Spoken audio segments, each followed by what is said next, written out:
Hey guys, welcome back to another league review.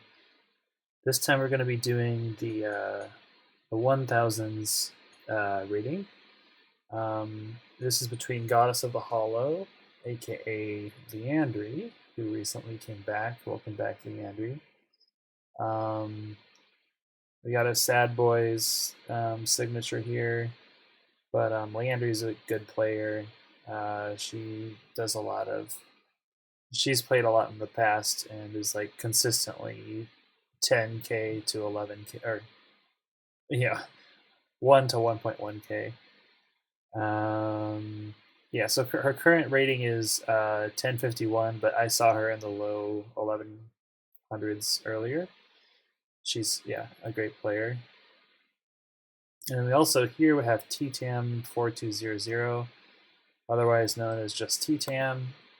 T-Tam has been on a winning tear. He's come over from Wargroove, and he's done quite well in Advanced Source by Web, taking a lot of games and raising his rating very quickly after a brief spell in the mid 800s. So yeah, both these people are people I talk to occasionally, and yeah, it's cool to do a game with people that I vaguely know. So here the map is Brush with Death, which is one of my favorites. It's an old Walker map. Pipe Runner is like a legitimate thing to do. The missile lock on the airport is kind of unique and cool. You can take that out with rockets. There's a pipe seam connecting your 2 base and your 1 base side. If you break it, you can take a lot of pressure off your 1 base side, which otherwise will usually collapse due to unit spam from the 2 base side. There's also this island base that doesn't really do that much except provide extra funding, and if you get really cheeky, you can drop a Blackfoot or a lander on this shore or this shore, both of which belongs to your opponent. So yeah, it's a cool map. Very, very awesome. So let's get into the game. Oh yeah, before that though, let's talk about their COs. Looks like it was, I guess, tier 3. It was Drake versus Jake, which rhyme, which is nice. So Jake here, there's like a fair amount of planes in the combat areas. I guess around here there's some planes. Around here there's some planes, and then I guess there's a nice thing you can do with Jake where you stick your artillery on this square, and then when you CO power or super CO power, you get +1 arty range. So your artillery can hit the missile for free. That's pretty nice. You could also put it down here for the planes bonus, probably Okoing. Although once it's like down to 2 or 3 damage, or once the missiles are down to 2 or 3 HP, you can just build a B-copter, take the hit, and then finish off the missiles. Okay, so yeah, let's get into the game here. Okay, so unfortunately, Leandry isn't using refresh list, so this is kind of an annoyance, but hopefully she'll switch over to refresh list as the site does.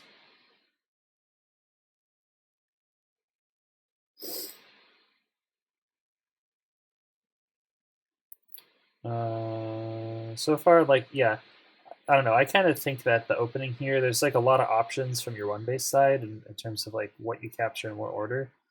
I did a little bit of analysis on it last year, and I think that like as long as you capture this city, which isn't always the easiest thing to do, like you'll be good. Like the rest of the stuff is yours and kind of comes naturally. So optimizing it, you can get like a little extra 1k here and there, but there's no like dramatic advantage by doing one opening over the other.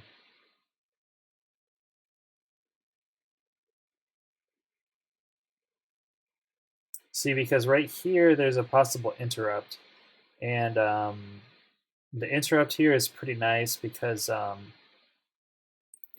it slows down capture from the 1 base side. If you bully the 1 base side, you're gonna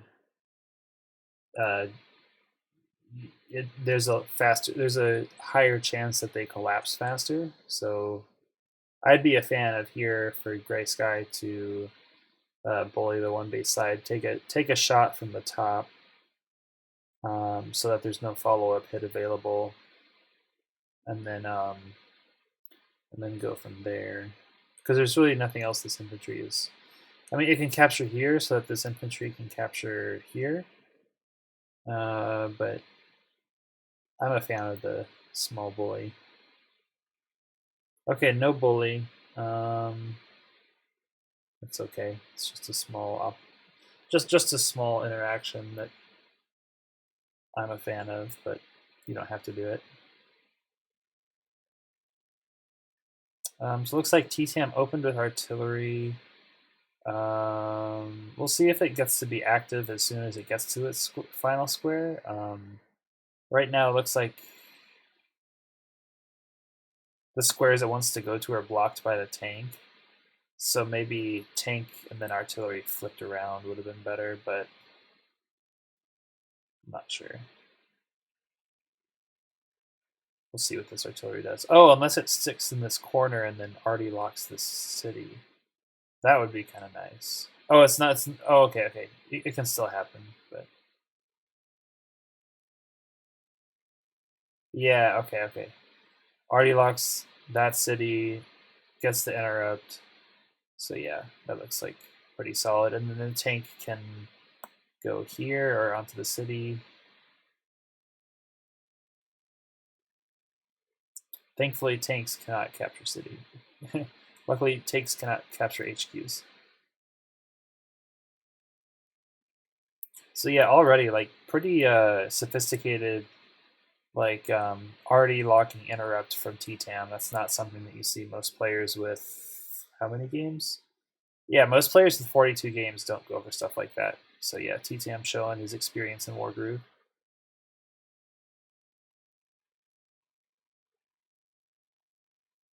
And I should mention too, TTAM is like actually quite a good Wargroove player. Like top 8 material in like the big tournaments.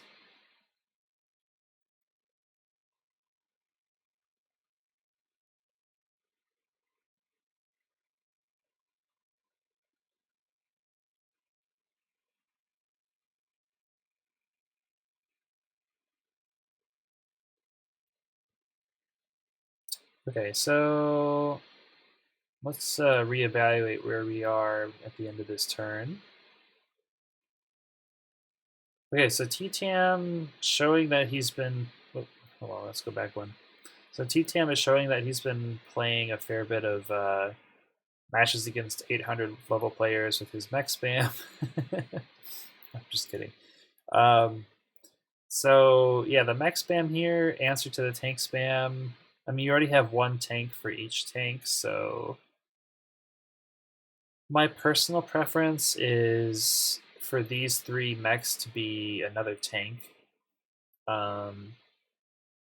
Because against this one base side, as it is, like you have like a very superior unit count advantage. So you can like the more like fast, hard hitting units you have, the better. Like a mech is more of a defensive unit, and you're not worried about these 3 tanks like messing up your day. Like you have so much firepower, and since the mech is more of a defensive unit, you're just going to be naturally more like prone to attack with the 2 base side. So yeah, not a big fan of the mech spam, but we'll see how it turns out. On this side, yeah, indeed, Goddess of the Hollow or Landry is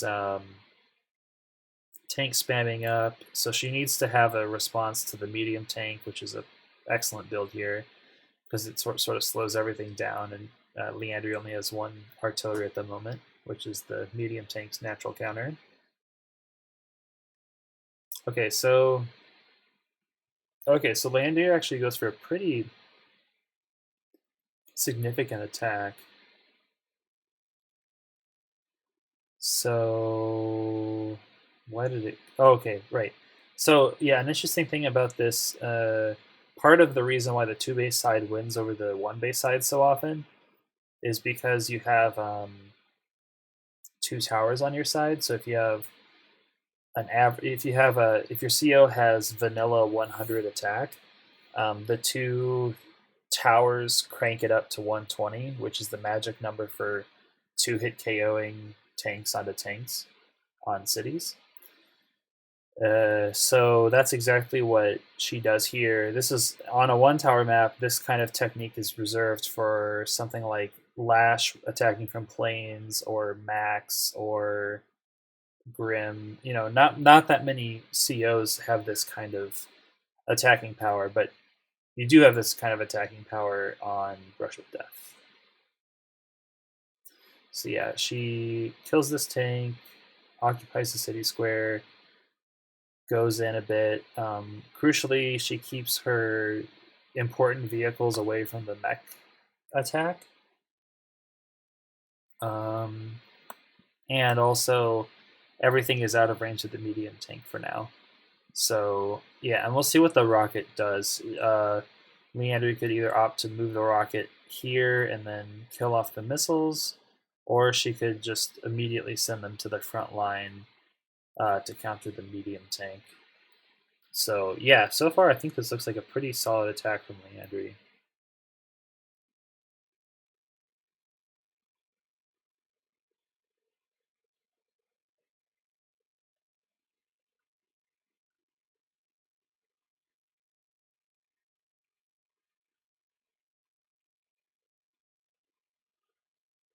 Okay, that confused me. I think that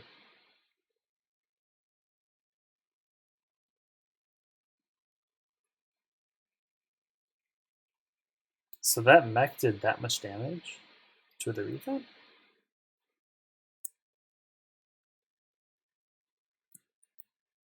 Okay, it actually does, yeah, 91 to 99. Okay, I guess that's with the towers. Okay. So yeah, that kills, and then that, and then that, and then the tank kills, and then the infantry kills. And then you get it on the artillery. Okay. Which is the only counter to the medium tank right now. So that's actually a pretty bad thing in a vacuum. So yeah, and this recon is no longer here. That's just a visual bug.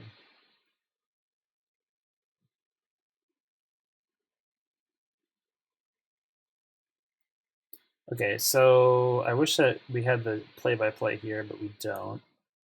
Looks like the tank moved over the top into the forest, O-code that infantry, and then another tank snuck around and hit it.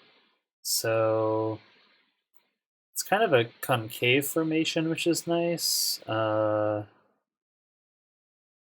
Yeah, the only issue I see is that you're going to have three tanks hit by tank, medium tank. So I think Leandry's about to go down in this exchange. Yeah.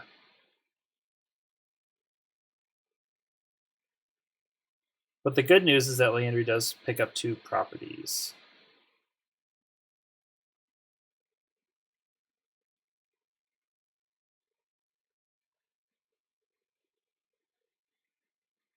Okay, and then looks like T-Tam is making big moves on the top here.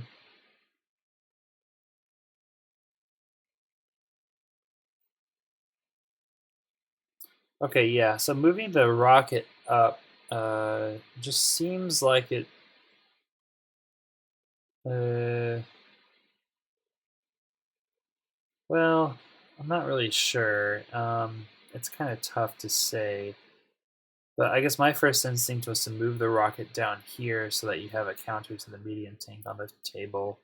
Because now you're just gonna capture with your infantry, and then have them like die while you retreat with everything else, which isn't great because you kind of give up all your tempo, and you kind of have to start spamming medium tanks here. So yeah, I guess maybe it does make sense to move the rockets back up here to defend, um, taking out the missile along the way. because then you can slow down the 2-base slide by forcing it to build anti-air.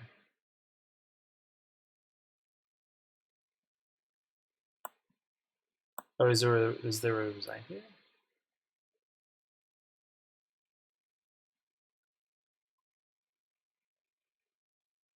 Oh, okay, so there's a really big tsunami here, a game-winning tsunami, if I'm not mistaken. So everything dies here basically, except for this tank, which stays alive.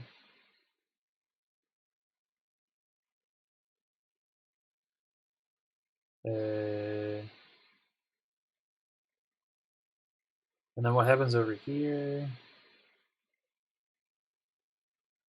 So big it kills a tank, damages very badly another. Oh, kills a kills an ant kills a not an anti-air, kills an artillery. Cripples a tank, hurts an artillery. Okay, so yeah, I think actually maybe a medium tank here would have been my preference instead of the tank, but it's like a weak one. And the rocket is ready to shoot down the missile. So yeah, I think that yeah. So at this point, TTAM actually resigns, just immediately resigns. So it's always kind of sketchy, like resigning when you're at full meter and you don't like. I would have at least tried to super CO power and see if I like what I see. Um,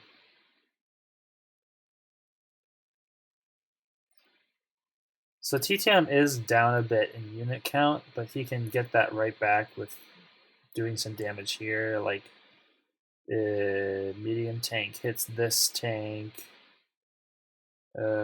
This tank hits the 8 HP tank. This tank finishes it off. 1 HP tank is trapped. And then you have 1330 gold, so you do infantry arty, and then kind of like ram your mechs into this tank with artillery support. It might not be worth burning a super CO power on either. So sort of the last turn.